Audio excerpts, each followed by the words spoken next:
Pembunuh berantai wanita pertama di Mesir modern.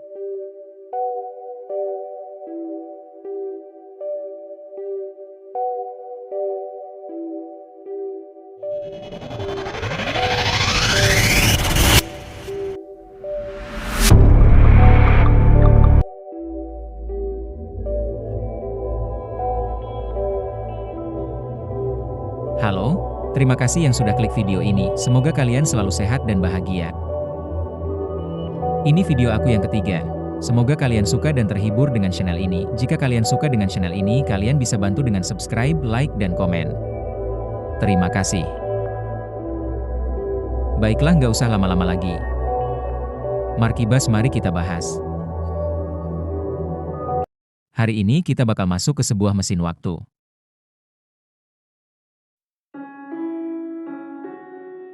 Menuju kota Alexandria, Mesir tahun 1920-an. Bayangkan, di tengah hiruk-pikuk pasar dan aroma rempah, tersimpan rahasia yang terkubur tepat di bawah kaki orang-orang yang lewat.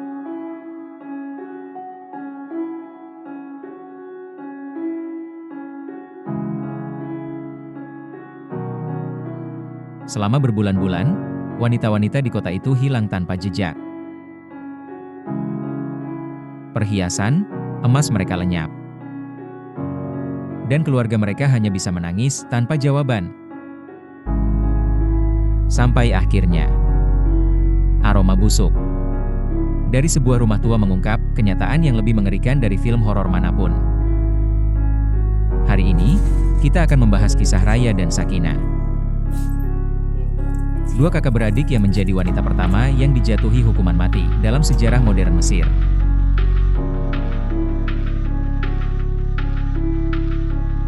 Bagaimana mereka melakukannya? Dan apa yang sebenarnya terjadi di balik dinding rumah nomor 5 Makaris? Keputusasaan. Latar belakang Sakinah dan Raya lahir di Mesir Hulu, mereka pindah ke Alexandria untuk mencari kehidupan yang lebih baik. Namun, ekonomi saat itu hancur pasca Perang Dunia I. Karakter Raya. Karakter Raya sang otak, dingin, dan penuh perhitungan.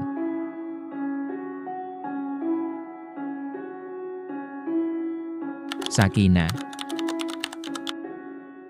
Sakinah lebih impulsif, namun sangat loyal pada kakaknya.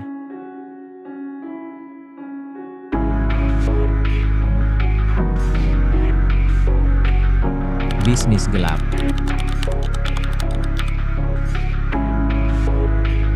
Awalnya mereka membuka rumah bordil ilegal.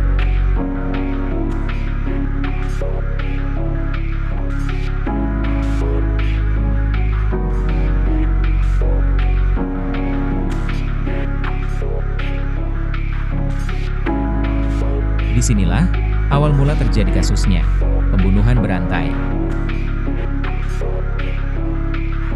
Dengan jumlah korban 17 wanita.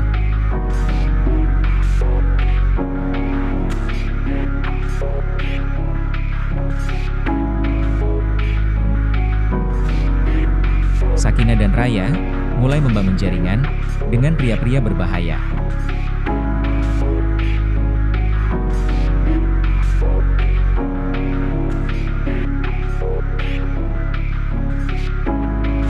Termasuk suami mereka sendiri. Iya, suami mereka terlibat dalam pembunuhan berantai.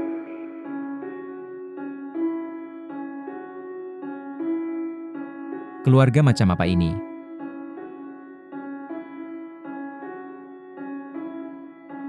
Abdel Ael. Abdel Ael adalah suami dari Sakinah.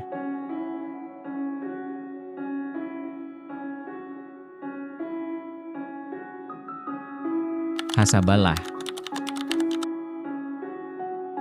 Hasabalah adalah suami dari Raya.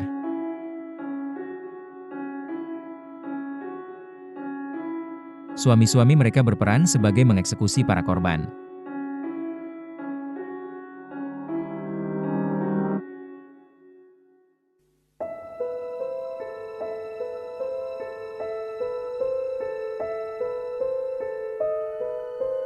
Bagaimana mereka memilih korbannya?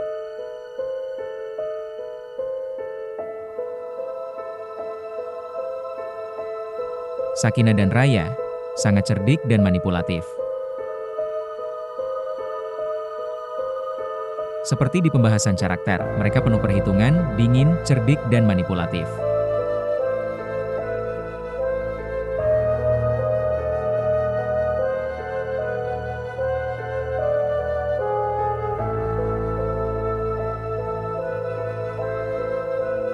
Target.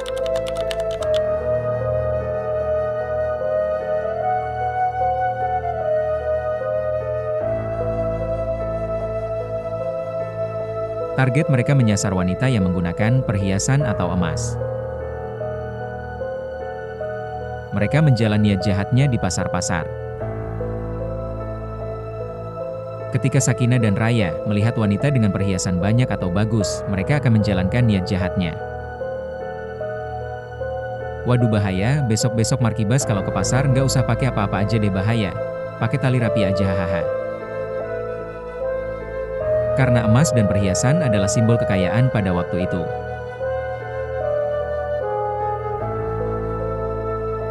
Pendekatan terhadap korban. Raya atau Sakinah, pura-pura so akrab atau so friendly terhadap korbannya. Lalu berteman dengan korbannya di pasar. Sakinah atau Raya sangat cerdik serta manipulatif. Dia bersikap seolah-olah sangat ramah.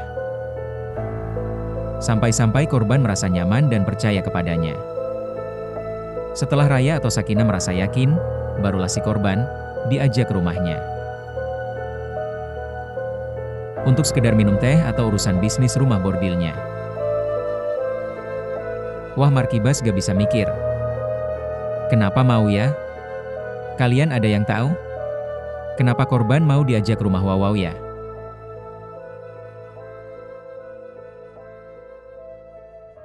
Eksekusi.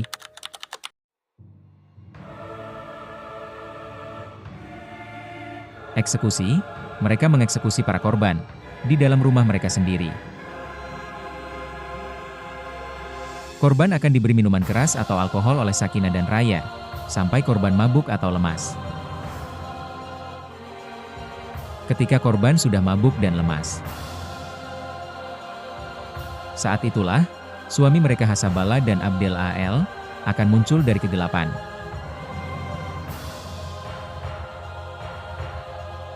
Cara eksekusi. Mereka tidak menggunakan senjata api. Tetapi dengan cara membekap korban, dengan kain basah sampai korban meninggal. Mereka menggunakan kain yang basah, agar tidak ada suara teriakan yang terdengar oleh tetangga mereka.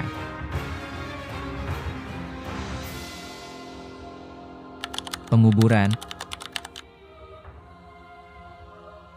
Inilah bagian yang paling gila, mereka tidak membuang mayatnya ke laut. Apa Markibas ada yang tahu? Dibuang kemana? Mereka mengubur mayat-mayatnya di dalam rumah mereka sendiri. Tepatnya, di kamar mereka di bawah, tempat tidur mereka sendiri. Kebayang gak sih kalian Markibas? Bau mayat, setiap mau tidur astaga kejam nyo. Dan ternyata ada juga yang dikubur di dapur. Mereka tidak hanya mengubur mayatnya di kamar, sakit kali keluarga ini.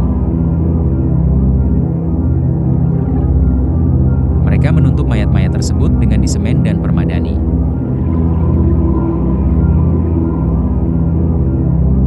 Penemuan dan penangkapan.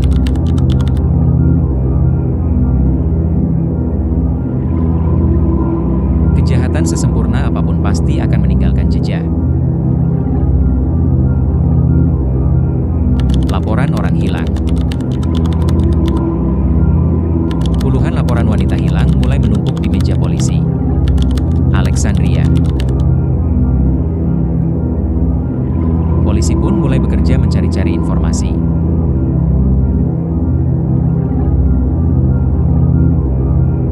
Karena kasus orang hilang ini sudah menyebar di Alexandria.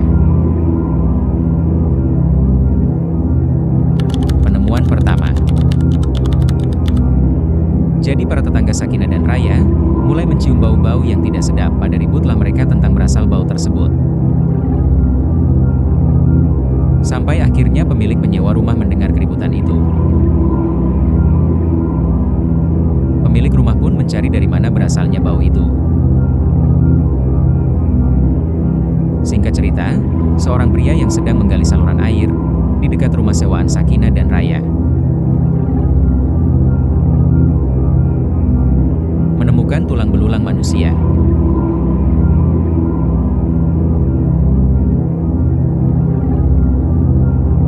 Penemuan tulang manusia ini menyebar ke seluruh Alexandria.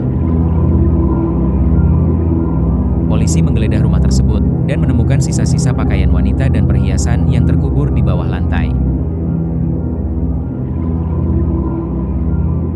Saat lantai dibongkar, polisi menemukan belasan mayat dalam berbagai tingkat pembusukan.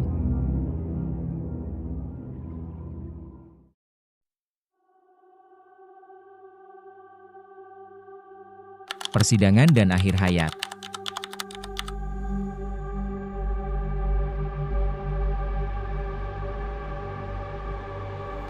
Pengakuan. Awalnya mereka saling tuduh, namun akhirnya bukti-bukti terlalu kuat. Total ada 17 wanita yang dikonfirmasi menjadi korban mereka. Pada 21 Desember 1921, sejarah mencatat peristiwa besar. Raya, Sakinah, suami mereka, dijatuhi hukuman gantung.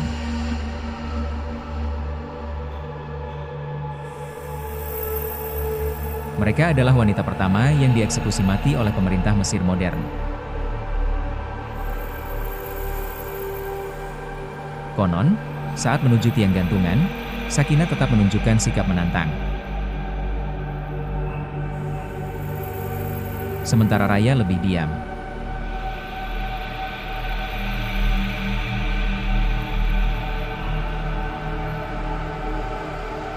Kisah Raya dan Sakinah bukan sekadar tentang pembunuhan berantai, tapi juga gambaran tentang sisi gelap kemiskinan dan keserakahan. Sampai hari ini, rumah tempat kejadian perkara di Alexandria masih dianggap angker oleh warga sekitar.